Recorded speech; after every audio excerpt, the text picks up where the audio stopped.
Ibnu Sina adalah seorang ulama zaman pertengahan sekaligus seorang dokter yang sangat terkenal baik di negeri Muslim di Timur Tengah, negeri-negeri di belahan barat dunia seperti Eropa dan Amerika, maupun di belahan timur dunia seperti negeri-negeri di Asia termasuk Indonesia.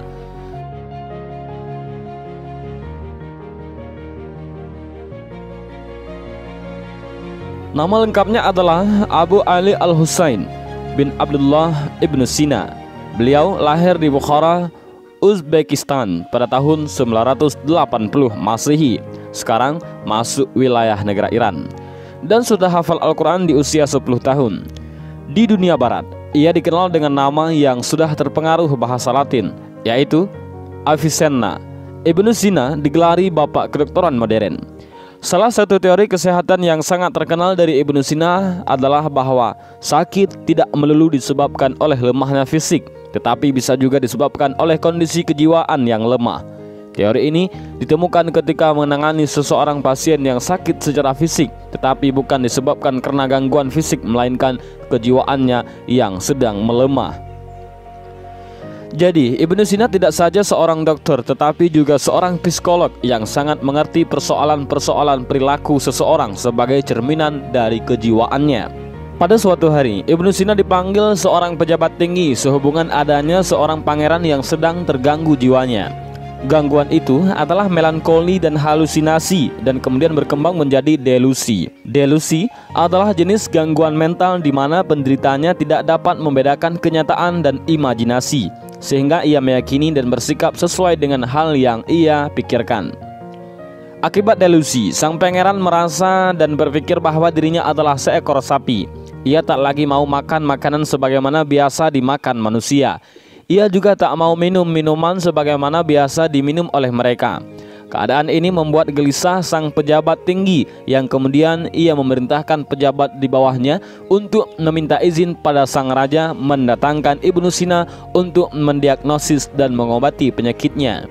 Dan cerita ini, yaitu cerita Ibnu Sina yang menangani sang pangeran yang sakit, ini bersumber dari buku karya Dr. Hamid Nasim Rafi Abadi berjudul Science and Sphere of Islam.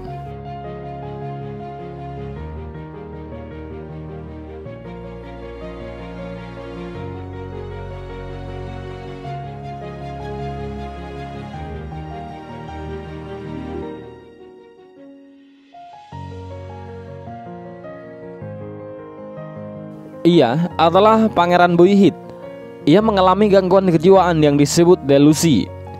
Ia sudah tak mau makan dan minum sebagaimana biasanya karena semua hidangan itu dia pikir tidak cocok untuk dirinya. Akibatnya badannya kurus, kering, dan sangat lemah. Beberapa dokter telah didatangkan untuk mendiagnosis penyakit sang pangeran, tetapi tak seorang pun dari mereka memahami penyakitnya. Mereka tak mampu mendiagnosis penyakit apa yang dialami sang pangeran. Apalagi ketika ia meminta disembelih layaknya binatang kurban dalam rangka merayakan hari Idul Adha. Para dokter tersebut satu persatu mengundurkan diri. Dalam keadaan seperti itu, seorang pejabat tinggi bernama Alaudullah sangat mencemaskan keadaan sang pangeran. Ia kemudian memerintahkan kepada pejabat di bawahnya, yaitu Khawaja Abu Ali, untuk memohon izin sang raja mendatangkan Ibnu Sina guna menangani penyakit sang pangeran. Ibnu Sina menyanggupi permintaan itu dengan catatan tidak boleh ada seorang pun campur tangan terhadap cara sang dokter sekaligus ulama hafiz Quran itu dalam memberikan psikoterapi terhadap sang pangeran. Kesanggupan itu sangat penting sebab pada saat itu belum banyak orang paham bagaimana sebuah psikoterapi diterapkan. Metode ini sama sekali baru dan seringkali mengejutkan dan menimbulkan kekhawatiran dan ketakutan tertentu bagi yang belum paham prinsip-prinsip dasar psikoterapi.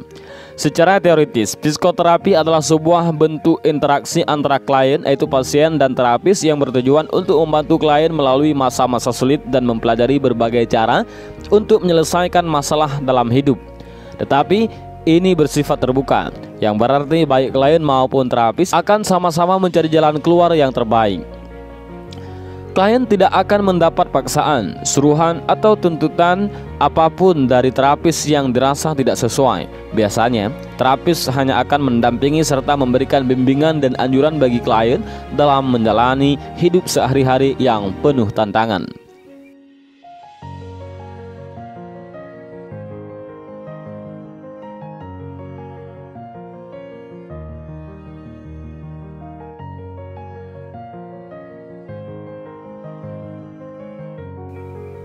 terjadi. Ketika Ibnu Sina datang dan bertemu dengan sang pangeran, ia mengatakan kepada sang pangeran bahwa ia akan segera disembelih dan sang jagal pun telah tiba. Mendengar kabar itu, sang pangeran sangat kegirangan karena selama ini memang hal itu yang ia tunggu-tunggu. Ibnu Sina kemudian memerintahkan kedua temannya untuk mengikat kedua lengan sang pangeran secara ketat dengan seikat tali yang kuat. Tak lama setelah itu, Ibnu Sina datang ke tempat itu sambil mengacung-acungkan sebuah pisau. Sebelum bermaksud menyembelih sang pangeran, Ibnu Sina memasah pisau itu dengan batu hingga tampak sangat tajam.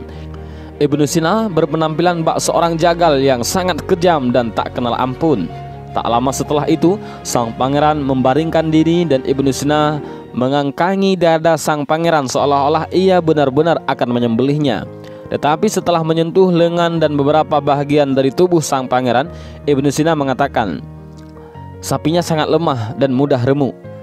Tidak ada gunanya menyembelih binatang yang sedemikian lemah." Ibnu Sina lalu menyarankan agar sapi makan terlebih dahulu hingga kenyang, baru kemudian dapat disembelih. Sang pangeran yang dalam imajinasinya adalah seekor sapi itu setuju atas usul sang jagal dan kemudian mulai memakan apa saja dari makanan yang disodorkan kepadanya.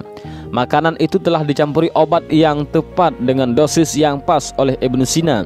Sang pangeran pun perlahan-lahan membaik keadaannya dan akhirnya sembuh baik secara jasmani maupun rohani. Dan itulah salah satu ulama dulu, yaitu Ibnu Sina. Selain beliau seorang ulama yang mengerti tentang agama, juga beliau merupakan seorang dokter yang sangat terkenal di seluruh dunia. Bahkan beliau sangat terkenal di Eropa karena ilmu kedokterannya.